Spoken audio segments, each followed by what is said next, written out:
This video is sponsored by Skillshare. Skillshare is an online learning community with inspiring classes for creative and curious people. I'm always wanting to learn new ideas and new ways to create. My time is also very important to me. Skillshare is a great place where you can learn to structure your time and also challenge your creativity. Now, whether you're just trying to fend off boredom or improve on your own creativity, even just learn a new skill, Skillshare is the perfect place for this. There's literally thousands of classes all the way from drawing to journalism, all the way to editing. I get a lot of questions on how I edit my videos, what kind of stuff I do to get my videos to look a certain way. Well, Skillshare offers literally a class on that. I recently just took a class about filmmaking on your iPhone with the filmmakers at Momentum. It was easy and I could do it on my time. That's the best thing with this. You can do this at your own leisure. It's broken down into very specific categories so you can take it step by step. Skillshare is giving away 2 free months to the first 1,000 people that click the link in my description below. And after that, it's just $10 a month. Thanks to Skillshare for sponsoring this video and not only making online learning more affordable, but a much more inspiring environment.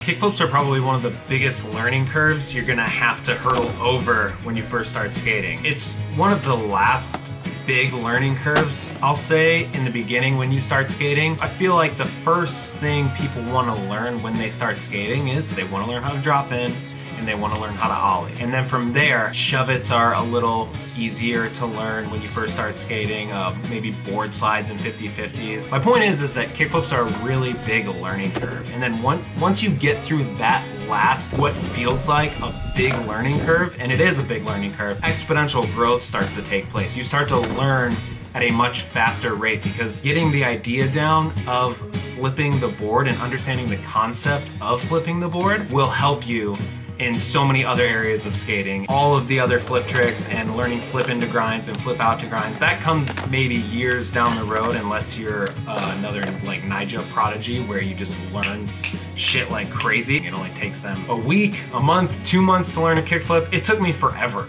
to learn how to kickflip. It's easy to learn kickflips a certain way when you first learn them because you really just want to learn them so bad. You just want to be able to do the trick. So you just learn it any which way that you can. It's very common to learn a trick and then lose it either months, weeks, or years later, especially after an injury. But there is a way, I believe, to learn how to kickflip that will ensure you that you do not lose the trick.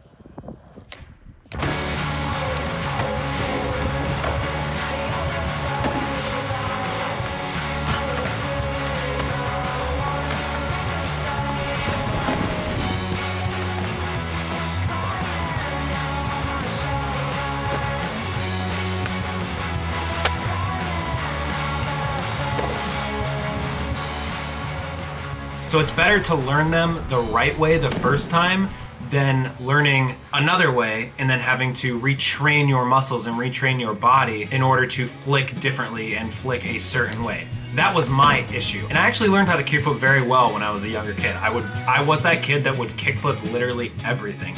And then when I was 15, I rolled my ankle really badly. I didn't break it, but I rolled it bad enough to where I couldn't kickflip for maybe 6 months. That's like why you see me do primarily switch and nollie flips, because I had to overcompensate back then for the fact that I couldn't kickflip. So I focused on my switch and nollie, and those became my primary go-tos as opposed to kickflip. After that injury, I never really learned how to kickflip the same way again because I was always scared to give it that nice hard flick the way that you're supposed to since my ankle was so injured. So it's taken me about a year to relearn my kickflips, and now that I've actually put in the effort to reteach myself how to do it the proper way, it's actually paid off and I can kickflip 90% of the time the proper way. Now the first thing I want to talk about is foot positioning. So your foot positioning is very important. I was always one of those guys that thought foot positioning was bullshit and you could force the board to flip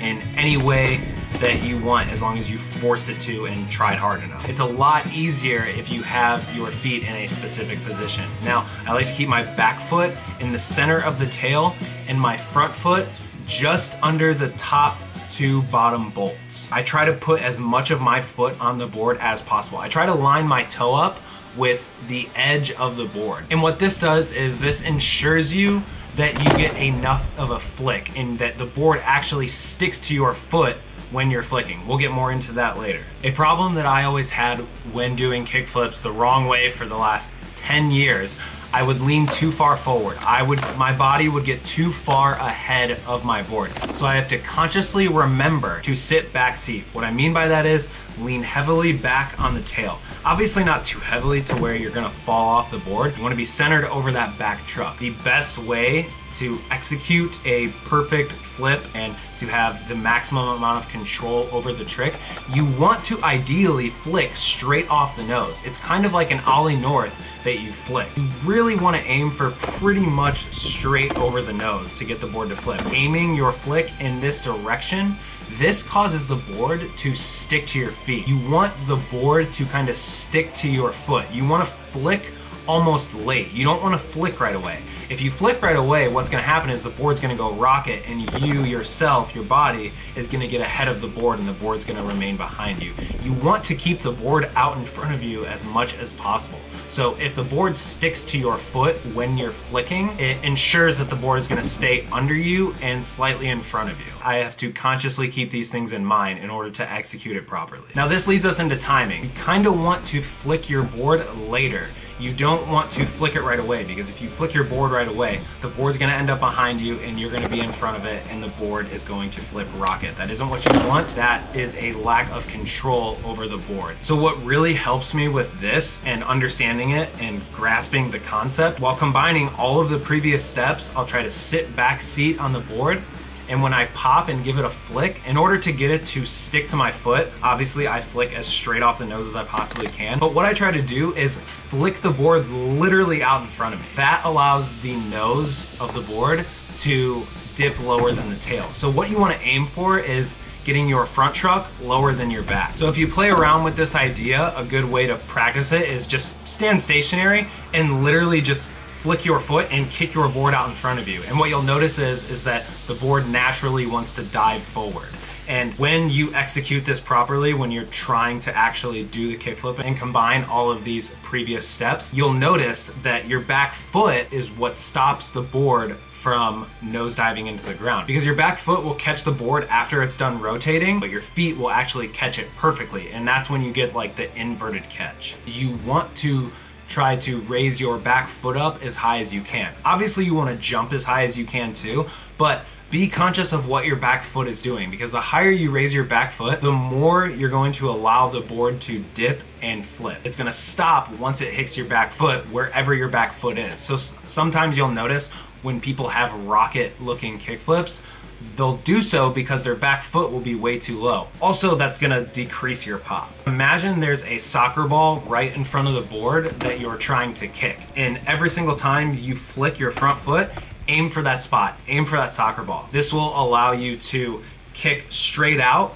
but also a little bit down, because if you flick a little bit down, that's also gonna cause the inverted effect. And just for like all other tricks, for landing, you wanna make sure that your shoulders are squared up with the bolts. You wanna make sure that you're directly over top of the board. Just keep your shoulders squared up with the bolts. That's gonna really ensure you that you're gonna be stable when you land and that you're not gonna collapse. Keep your knees bent. I know this may seem like a lot of steps to remember, but when I break something down into smaller steps, it definitely helps me. And then I consciously am 100% in the moment, because I'm thinking about each step along the way while I'm doing the trick. Mastering this concept in its entirety is gonna help you throughout learning all flip tricks. Getting the board to stick to your foot is a concept that's gonna carry throughout all of skateboarding and learning all different kinds of tricks. And if you can master this, it's just gonna make the process of your progression that much faster. You're gonna exponentially progress as opposed to progressing at a more moderate rate. For those that don't know Dan Corrigan, he's my friend that I met about 2 years ago, and ever since we've been skating together. He really understands skating, and he really understands the concept and like the ideas of how tricks actually work.